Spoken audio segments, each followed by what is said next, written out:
하나님 말씀은 느헤미야 1장 1절 말씀만 같이 읽겠습니다.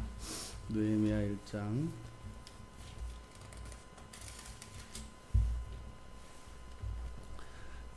같이 읽겠습니다.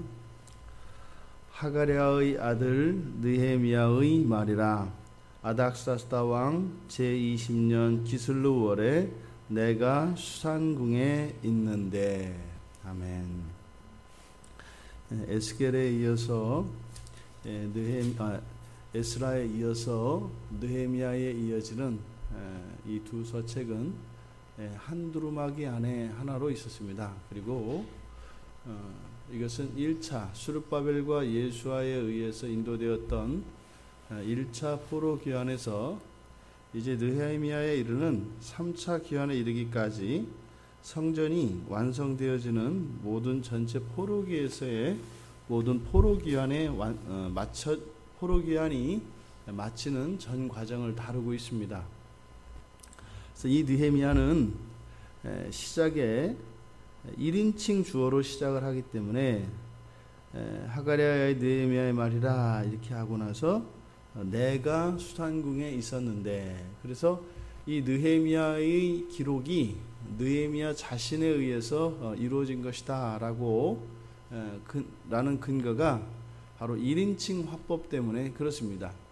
그런데 이제 뒤에 가보면 3인칭 화법으로도 또한 동시에 사용되어지기 때문에 느헤미야의 저작에 대해서는 크게 두 가지 설이 있습니다. 그래서 느헤미야 자신이 직접 430년경, 주전 430년경에 이 느헤미야가 쓰여졌을 것이다 라고 추정을 하는데, 느헤미야 본인이 직접 작성했을 가능성과 우리가 앞에서 에스라를 설교할 때 말씀드렸던 것처럼 에스라가 이것을 한꺼번에 같이 기록한 것이다 라고 하는 두 가지 설이 있습니다. 어찌하였든 누가 기록했든지 간에 이것은 하나님께서 에스라 또는 느헤미야를 통하여 감동시켜서 기록한 것이기 때문에 누가 썼느냐에 따라서 이것이 하나님의 말씀이냐 아니냐라고 정하는 것은 아니기 때문에 우리는 어찌하였든 이렇게 두 가지 설이 있다, 그렇게만 알고 계시면 될 것 같습니다. 그런데 이 본문의 배경이 되는 때는 아닥사스다 왕 제20년 이렇게 되어 있습니다. 그러니까 에스라와 같은 때 같은 왕인데, 이 아닥사스다 왕은 465년 주전 465년부터 424년까지 바사의 왕으로 있던 사람입니다. 그러니까 지금 느헤미야가 3차 포로 귀환을 이끄는 이때는 이 아닥사스다 왕의 딱 그 중간 지점입니다. 중간 지점에 이 느헤미야가 이스라엘로 돌아오게 됩니다. 이 책의 이름의 주인공인 느헤미야는 유대 총독입니다. 유대 지방의 총독으로 임명되어서 성곽을 완성시켜서 마침내 수건의 예루살렘 성전 공사를 완성한 사람입니다. 그러니까 이 스룹바벨은 바사 제국의 관리지요.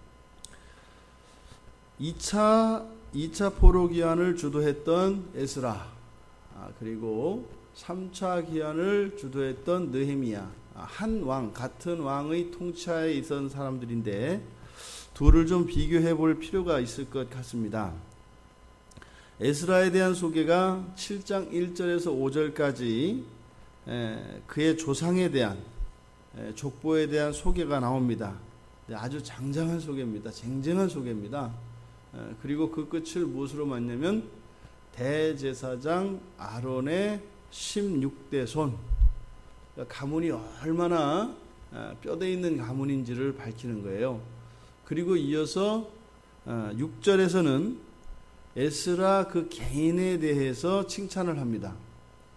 모세의 율법에 익숙한 학자, 익숙하다라는 것은 단지 지식적으로 아는 것만을 의미하는 것이 아니라 잘 알고 있으면서 또 그 말씀을 따라 산 사람을 의미합니다. 또한 여호와의 도우심을 입어서 왕에게 부탁을 하면 다 들어주는, 그래서 이 에스라는 철저하게 유대의 종교 지도자로 소개되고 있습니다. 그런데 왕과의 관계를 나타내는 것을 보면 유대를 대표하는, 유대 민족을 대표하는 사람으로서 왕과 이 에스라는 평소에도 이런 만남과 의견을 제시하고 의견을 또한 들어주는 이런 관계에 있었던 것으로 나타납니다. 그러니까 이 에스라는 성경에 나온 그 어떤 사람이 받지 못한 그런 관심과 그런 소개를 가지고 등장을 했었습니다. 이에 반해서 이 느헤미야에 대한 소개는 아주 간단하게, 단지 하가랴의 아들 느헤미야, 이렇게만 간단하게 소개되어 있습니다.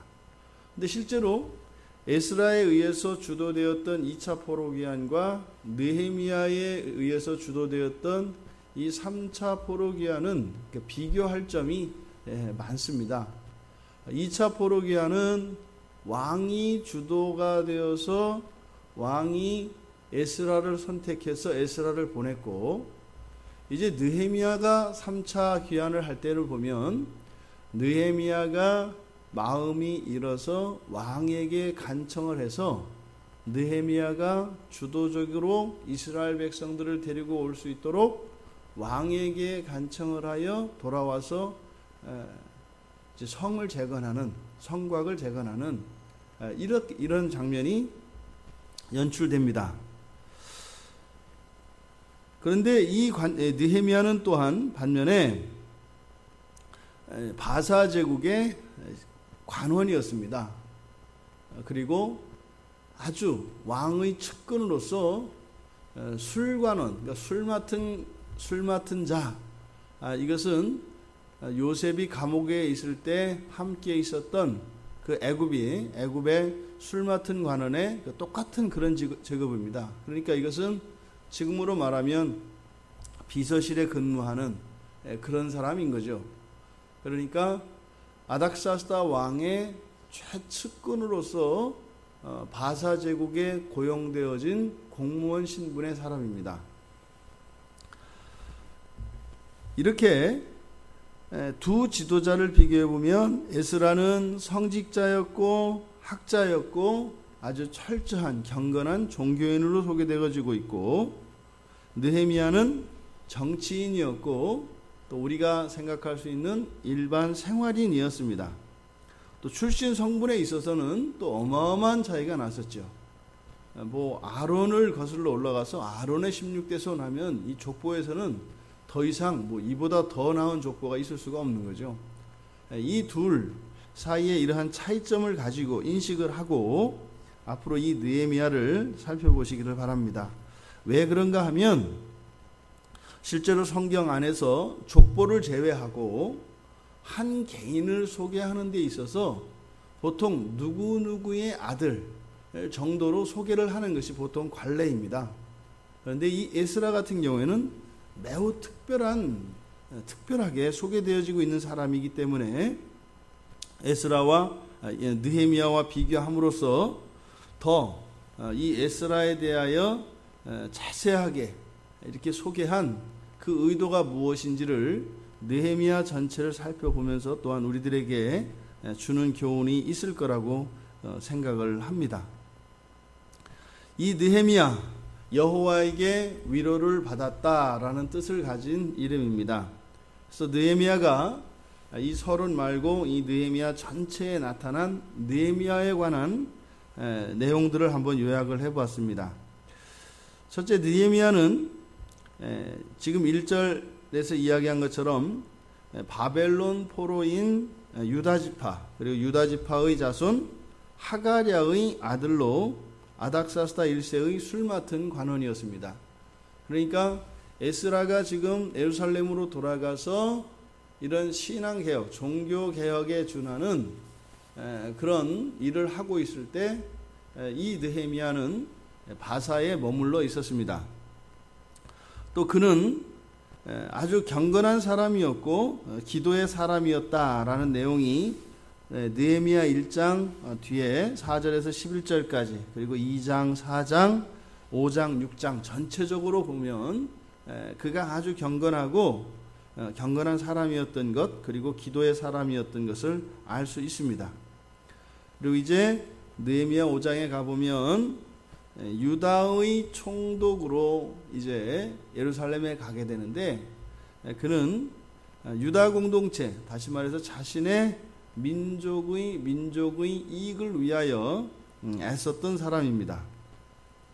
그리고 3차 귀환하여서 이제 445년 주전 445년에 예루살렘으로 귀환하여서 예루살렘 성전은 이 성곽을 재건하는 일에 지도자의 책임을 다하여서 52일 만에 공사를 마칩니다.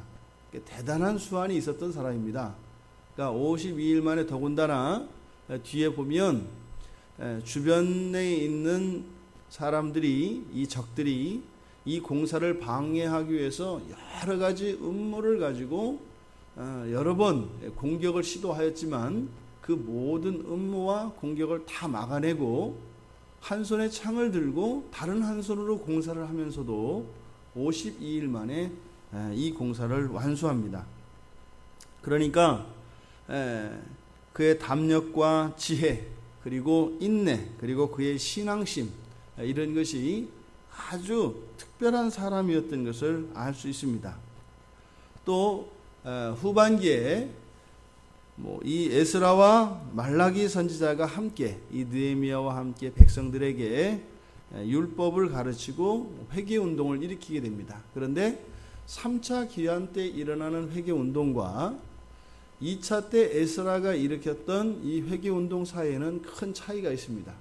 그러니까 2차 때 에스라가 했던 이런 개혁 운동은 제도적 개혁이라고 말씀을 드렸잖아요. 그래서 지도자에 의해서 제도를 바꿔가지고 조직을 만들어서 아주 그렇게 했습니다만 실제로 그 성과에 대해서는 알 수 없다.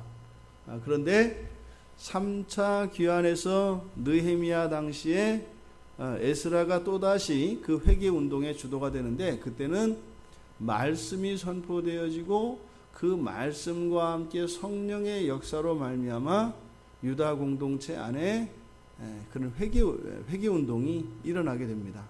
그래서 2차 때와 3차 때 일어났던 회개 운동의 차이가 있습니다. 이스라엘 백성들은 바벨론에서 예루살렘으로 고레스 칙령으로 돌아가기 시작한 것이 주전 537년입니다. 그러니까 537년, 주전 537년에 시작된 이 귀환의 목적은 결국은 회파되었던 성전을 재건하고 이스라엘 공동체가 세워지며 그들의 신앙의 중심인 성전이 완성되는 것, 이것으로 바벨론 포로 시대가 끝난다고 봐야 되는데 예레미야 선지자에 의해서 예언되었던 70년간의 포로 생활보다도 더 많이 이 성전이 공사되는 데는 더 많은 시간이 걸립니다. 그래서 537년에 이들이 돌아와서 536년부터 이 성전을 짓기를 시작하는데 이것이 이 느헤미야가 3차 귀환하여서 완성되는 것은 444년, 그러니까 주전 444년입니다. 그러니까 80년 이상 걸려요. 그러니까 포로로 살았던 것은 70년 기간이고 70년이 조금 안 되거든요. 근데 이 성전이 마침내 완성되는 것은 80년이 넘습니다. 이 앞으로 느헤미야를 우리가 묵상을 하면서 우리들 마음의 성전이 이 느헤미야가 끝나면서 성전이 완공되는 것처럼 우리들도 이런 우리들 안에 허물어졌던 성벽들이 재건되어지고 우리들의 마음의 성전이 온전히 완성되기를 바랍니다. 또 이 포로기의 이스라엘을 묵상하면서 우리의 신앙을 돌아보기를 원하는데요. 바로 70년의 포로기만큼이나 성전을 세우기까지 더 많은 시간이 소요된다는 것, 누누이 말씀을 드립니다만 우리들이 작은 죄 하나라도 용납하지 말아야 될 것은 그 죄로 인한 심판에 대한 두려움이 아니라 예수 그리스도 안에 있는 사람들에게는 우리가 어차피 죄는 벗어야 하는 것이고 하나님 앞에서 부끄러운 것이기 때문에 우리를 구원하여 주신 그 하나님의 은혜를 받은 자로서는 그런 부끄러움과 하나님의 은혜에 반하는 것이기 때문에 우리는 죄를 미워하는 것입니다. 그런데 이 죄와 한번 타협되어지고 죄에 노출되어지게 되면 이것이 아주 지독할 정도로 이것의 뿌리가 뽑히고 정화되어지는 데는 아주 오랜 시간과 많은 과정들을 거쳐야 된다는 것입니다. 그러니까 그냥 한번 죄를 지으면 그것으로 끝날 것 같지만 그것이 우리의 마음속에서 완전히 뿌리 뽑혀지기까지는 참으로 많은 시간이 걸린다는 것. 그것은 한 개인뿐만 아니라 교회 공동체 또한 마찬가지입니다. 그래서 우리가 이 세상을 살아가며 온전한 신앙을 가지고 이 온전한 신앙을 지킨다는 것이 얼마나 어려운 것이고 정말 우리가 하나님의 은혜가 아니고서는 이것을 지킬 수 없다는 것을 인식을 하면서 이 느헤미야에 의해서 예루살렘 성전이 이제 성곽에 이르기까지 완성되어지는 이 과정을 따라가며 우리들의 신앙에 허물어진 곳 그리고 불타 없어졌던 곳 이런 것들이 다시 세워질 수 있는 그런 은혜가 임하기를 주님의 이름으로 축원드립니다. 잠시 기도하겠습니다. 하나님, 이제 느헤미야서를 살펴보면서 이스라엘 백성들의 그 마지막 포로 기한과 예루살렘의 하나님의 성전이 온전히 세워지는 과정에 이르기까지 지난날 있었던 일들을 우리가 신앙 안에서 돌아보기를 원합니다. 단지 우리의 머릿속에 지식으로서만 채워지는 것이 아니라 느헤미야서를 우리가 함께 아침마다 이렇게 묵상을 하며 나아갈 때 우리의 신앙이 또한 온전히 세워질 수 있도록 도와주셔서 이 책을 마쳤을 때는 정말 포로기를 마치고 거룩한 백성으로의 회복되어졌어야 할 이스라엘, 그것이 그들에게는 실패했을지라도 저희들에게는 온전히 세워질 수 있는 은혜가 임하기를 주님의 이름으로 간절히 기도하옵나이다. 아멘.